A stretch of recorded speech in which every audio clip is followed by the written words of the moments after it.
오늘 기독교 세계관 주제는 세속 정부의 숭배, 세속 정부 숭배입니다. 이게 여러분 서구 세계 역사를 보면 알겠지만 중세 시대는 이제 교회가 흔히 얘기해서 교회가 서구 세계를 지배했어요. 교회, 그러니까 로마 천주교죠.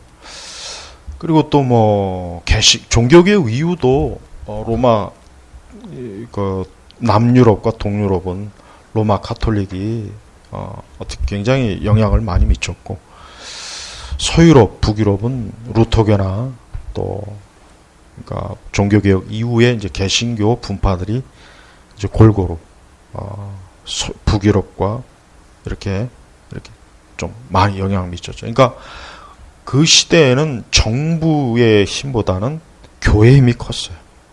그러니까 중세 시대는 말할 것도 없고, 뭐 교황이 뭐 세속 왕권 위에서 있을 정도니까 뭐 말할 필요가 없죠. 그러다가 이제 근세에 들어오면서 이제 정확하게는 이제 프랑스 혁명 이후로 교회 세력이 급속하게 줄었죠.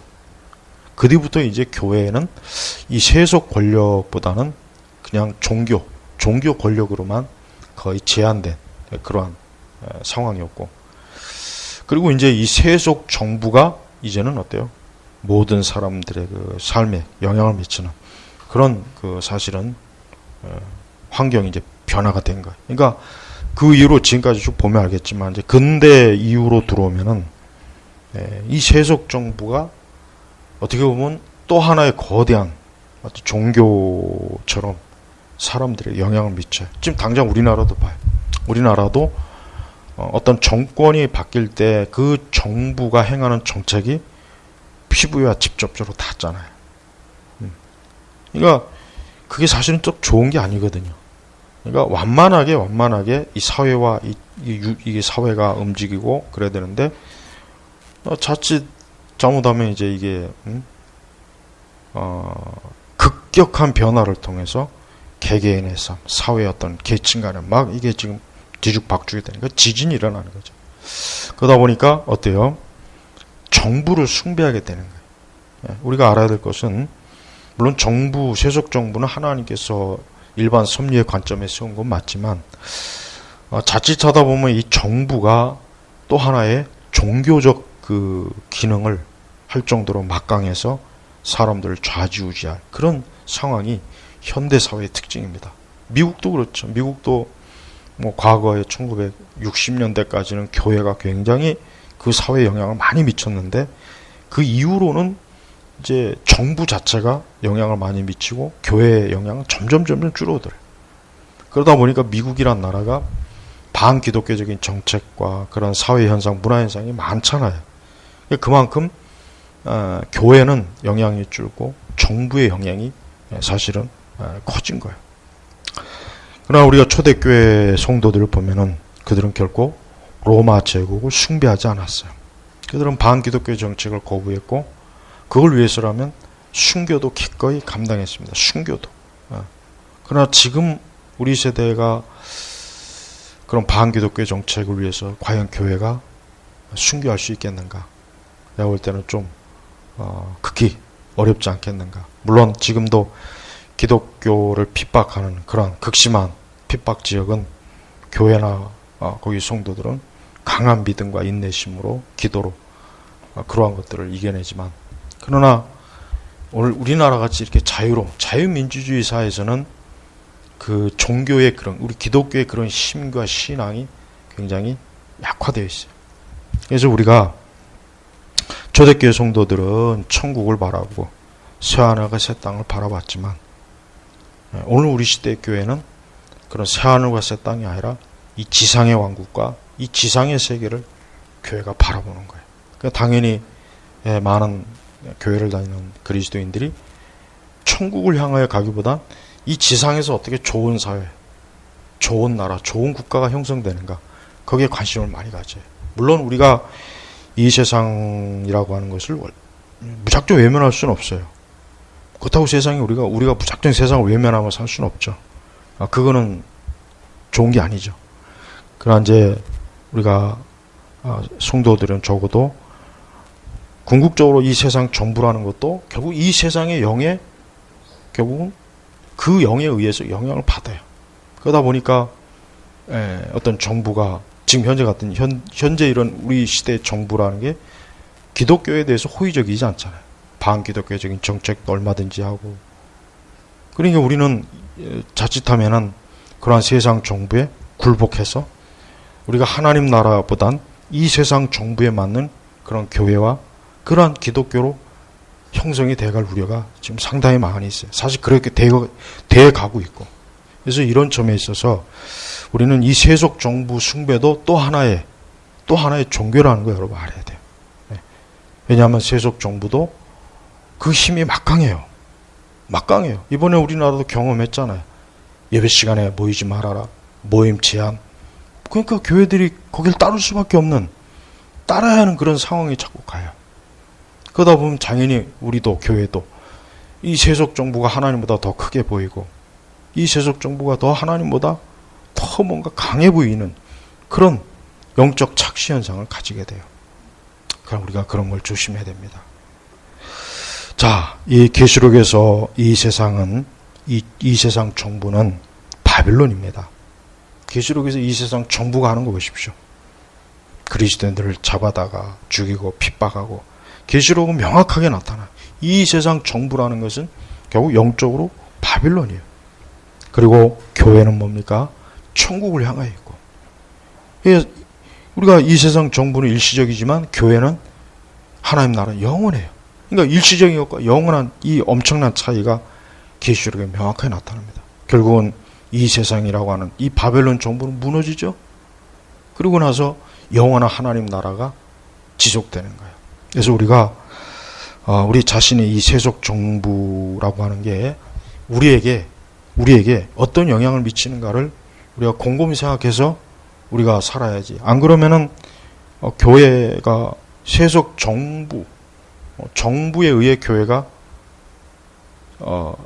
급속도로 그런 쪽으로 만약에 가게 되면은 교회는 예수 그리스도의 몸된 그 영적인 그러한 것들이 다 잊어버리게 됩니다. 엊그제 뉴스 보니까 이제 그 교회 교육자들도 노조를 만들어서 민주노총에 가입시키는 그런 일을 하더라고요. 교회 이제 부교육자, 부목사들. 민주노총에 가입시켜. 여러분, 교회가 종교 기관이 어떻게 노조에 가입합니까? 그럼 교회 안에 예를 들면 자, 규모가 큰 교회 안에 그럼 노조를 만들자 그러면 어떻게 되겠어요? 교회 안에 노조? 교회 안에 민주노총, 지부 노조? 한번 상상해 봐요. 그러니까 규모가 큰 교회들이 그 교회 안에 민주노총, 지부, 교육자, 노조가 있다고 한번 생각해 봐요. 그러면은 그 노조에 속한 교육자들은 교회하고 맨날 싸울 거 아니야. 연봉 협상도 하고 교회 모든 일에 사사건건 강요할 거 아니에요. 여러분, 이게 하나님 나라에 맞습니까?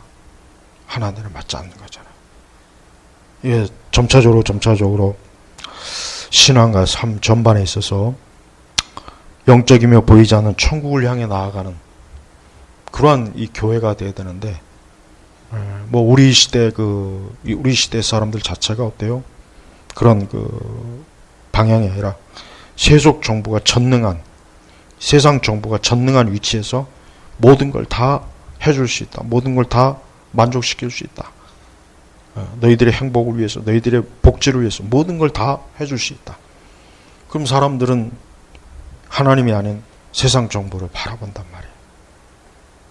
이게 결국은 뭡니까? 우리가 이제 마지막 이 세상의 마지막 때 적그리스도, 단일 정부 그런 말을 해요.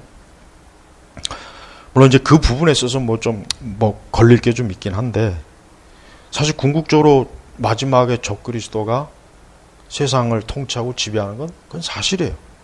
다만 이제 그게 좀 더 명확해야 되는데, 우리는 이 세상과 교회는 결국은 대립하게 돼 있어요. 어떤 식으로 대립하게 돼 있어요. 그걸 통해서 결국은 어때요? 교회는 핍박을 받고 고난을 받고 참 교회는 쫓겨나는 거죠. 쫓겨다니는 거죠. 이 앞으로 더 심해질 겁니다. 그래서 사실은 신학교나 교회는 어떤 세상 정부에 뭘 등록하고 신고하고 이런 게 사실 하면 안 되는데 벌써 뭐 교회 세금, 뭐 신학교, 신학대학도 정부 인가를 받아야 정식 학위를 받는다. 이게 과연 나는 신학교나 신학대학도 정부 인가를 받는다? 이게 과연 맞는 얘기입니까? 교회 일꾼을 세우는데 왜 정부가 거기에 관여하냐 이거예요. 이것도 사실 맞지 않거든요. 물론 제도적으로 잘못된 신학교나 신학교를 어떤 그런 이유도 있어요. 그러나 그것을 교회가 해야 되는 거지 근본적으로 정부가 해야 될 일은 아니잖아요. 그래서 세속 정부에 대한 숭배는 커집니다. 갈수록 커집니다. 많은 우리 교회를 다니는 분들도 하나님의 나라나 천국이나 그것보다는 이 세상 정부가 어떤 정책을 내놓느냐, 그 정책에 의해서 내가 뭘 어떻게 해야 될 거냐, 거기에 더 관심을 기울인단 말이에요. 그러다 보면은 자신도 알지 못하는 사이에 결국은 세상 빠져갖고 깊이 여러분 교회가 이 세상 정부에 흡수가 되는 그런 역할이 일어나요. 그래서 우리는 그래서 참된 교회나 그리스도인들은 지속적으로 하나님 나라 바라보고 천국 지향적이고 이 세상 정부는 그냥 하나님의 일반 은총으로 세워진 정부지 그것이 마치 우리의 교회까지 우리의 모든 신앙까지 다 주도하라고 하나님이 허용하신 건 아니라는 거. 이거를 우리가 알고 있어야 돼요. 그렇지 않으면은 교회는 교회로서의 그 영적인 영역을 다 잃어버립니다. 그러면 결국 교회가 뭐가 남겠습니까? 자, 그래서 우리 자신이 이러한 부분에 있어서 새하늘과 새 땅을 바라보는 교회, 새하늘과 새 땅을 바라보는 성도, 새하늘과 새 땅을 향한 교회, 이러한 것이 우리에게 가장 절실해요. 역사적으로 교회가 세속 권력을 차지한 것도 잘못된 거고 세속 권력이 교회를 지배하는 것도 잘못된 거예요. 둘 다 잘못된 거예요. 둘 다 영역이 있어야 돼요. 오늘 우리 그리스도인들이 특별히 우리나라 같은 이 상황에서 교회가 사실 세속 정부를 굉장히 많이 의식하고 숭배하는 현상이 나타나서 오늘 이 강의를 준비한 겁니다. 그래서 이 부분을 한번 잘 곰곰이 생각해 보시기 바랍니다. 자, 마치겠습니다. 기도하겠습니다. 하나님 감사합니다. 우리가 그리스도 예수 안에서 하나님 나라 천국 지향적인 삶과 인생과 교회가 될 수 있도록 인도하시고 세속 정부를 숭배하지 않는 그러한 또 하나의 우상을 만들거나 숭배하지 않는 그러한 성별된 그리스도인이 되게 하소서. 예수님의 이름으로 기도 올렸습니다. 아멘.